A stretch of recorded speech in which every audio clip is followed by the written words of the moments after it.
এখন আমাদের সম্মুখে অপূর্ব দত্ত, উনি সংক্ষিপ্তভাবে আলোকপাত করবেন। আমি ওনাকে অনুরোধ করছি আপনার সারভর্ম বক্তব্য পেশ করার জন্য।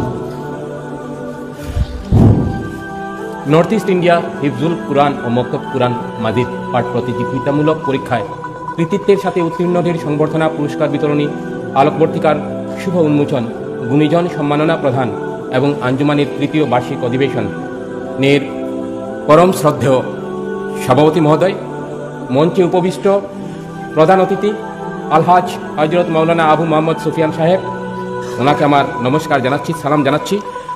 তাছাড়া মঞ্চে যে সমস্ত মৌলানারা উপস্থিত আছেন সবাইকে আমার সালাম নমস্কার। আমাকে এই অনুষ্ঠানে আসার জন্য সর্বধর্ম সমন্বয় সমিতির বরাক উপত্যকার সম্পাদক আমির ভাই আমন্ত্রণ জানিয়েছিলেন।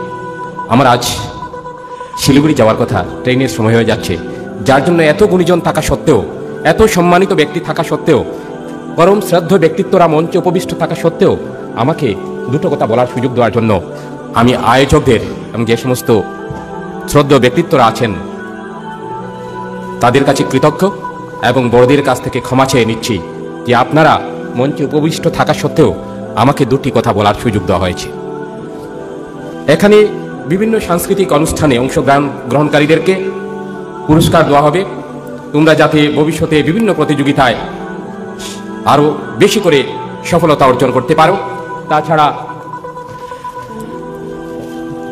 আলোকবর্তিকা খুব সম্ভব ম্যাগাজিন না, তার উন্মোচন হবে। আমি খুব খুশি হয়েছি, আমাদের মধ্যে লেখালেখির অভ্যাসটা কমে যাচ্ছে। আরেকটা জিনিস থেকে আমি নিজে অভিভূত হয়েছি, এখানে আমাদের ধর্ম আমাদের ভিন্ন হতে পারে, সংস্কৃতি আমাদের একই। আমাদের যে সংস্কৃতি উত্তরীয় দিয়ে আমি অনেক বড় বড় অনুষ্ঠানে দেখেছি, উত্তরীয় দিয়ে বরণ করা হয় না। বঙ্গ সাহিত্য সংস্কৃতি সম্মেলন অনেকে সমালোচনা করে থাকেন, কিন্তু এখানে আপনাদের যে উদারতা, আপনাদের যে মহানুভবতা, আপনাদের মধ্যে যে আপনাদের সংস্কৃতির প্রতি টান, আপনাদের মধ্যে যে আপনাদের কৃষ্টির প্রতি টান, তাদেরকে অভিভূত হয়েছি। আমি আপনাদের সবাইকে সালাম জানাই, নমস্কার জানাই।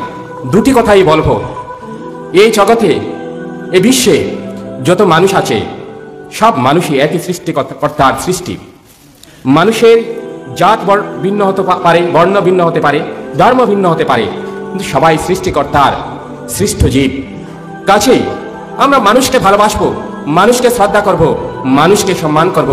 মানুষকে যদি ভালোবাসতে পারি, মানুষকে যদি শ্রদ্ধা করতে পারি, তাহলেই আমাদেরকে সেই সৃষ্টিকর্তা ভালোবাসবেন।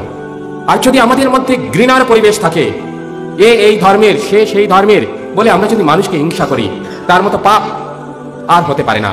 যে মানুষকে ভালোবাসে না, যে মানুষকে শ্রদ্ধা করে না, যে মানুষকে সম্মান করে না, সে মানুষ হতে পারে না। আপনাদের ধর্মে অনেক ভালো ভালো উপদেশ দেওয়া আছে, অনেক ভালো ভালো কথা বলা আছে। আপনার যেমন 5 ওয়াক্ত নামাজ পড়বেন, 30 দিন রোজা রাখবেন, তারপরে আপনারা যেমন যারা আপনার পাশের বাড়ির লোকটা যদি খুব গরিব হয়, ধরুন আমি একজন মুসলিম ধর্মাবলম্বী লোক, আমি কোটি কোটি টাকার মালিক, কিন্তু আমার পাশের বাড়ির চেয়ে ওই খ্রিস্টান ভাইটি আছে, সে একবেলা খেতে পারে না, কিন্তু যাকাত দেওয়ার কথা বলা হয়েছে ইসলাম ধর্মাবলম্বী। সেখানে এত সুন্দর কথা বলা হয়েছে, মানুষের মধ্যে সাম্য প্রতিষ্ঠার কথা বলা হয়েছে, মানুষকে ভালোবাসার কথা বলা হয়েছে। কেউ না খেয়ে মরবে আর আমি দামি গাড়ি নিয়ে ঘুরবো, সেই কথাটি ইসলামে। আমি খুব জ্ঞানী নই, আমি খুব গুণী নই, আমি একজন সাধারণ মানুষ। মঞ্চে যারা বসে আছেন তাদের কাছে আমি একজন তুচ্ছ ব্যক্তি, কিন্তু আমি বলতে পারি ইসলাম সারা বিশ্বে শান্তির প্রতিষ্ঠা করতে চেয়েছিল, শান্তির বার্তা বয়ে নিয়ে গেছে, আজও সেই শান্তির বার্তা ছড়িয়ে দিতে চাইছে। কিন্তু আমরা দেখতে পাচ্ছি বিশ্বের বিভিন্ন দেশে যে যুদ্ধ, সেই যুদ্ধ যেমন গাজায় নিরীহ শিশু মরছে, আমরা কি মানুষ হয়ে সেটা সহ্য করতে পারি? মানুষ হয়ে সেটা সহ্য করতে পারি না। অবুঝ শিশু, গর্ভবতী মায়েরা, যে শিশুটি পৃথিবীর আলো দেখেনি, সেই শিশুটি মারা যাচ্ছে, তার মতো দুঃখজনক, লজ্জাজনক, ঘৃণাজনক কিছু হতে পারে না। তাই আমি আমার বক্তব্য দীর্ঘায়িত করছি না। এখানে মহাপণ্ডিত ব্যক্তি সকল বসে আছেন, তাদেরকে আমি আবার আমার সালাম শ্রদ্ধা জানিয়ে শুধু বলবো, আমাদের মধ্যে যেন মনুষ্যত্ব থাকে, আমরা যেন মানুষকে ভালোবাসি, আমরা যেন মানুষকে শ্রদ্ধা করি, আমরা যেন মানুষকে ভালোবাসি। সেই ভালোবাসার মধ্য দিয়ে সবাইকে একই ছাতার নিচে নিয়ে আসি, তবেই আমাদের মনুষ্য জন্ম সার্থক হবে। এই কথাটুকুই বললাম।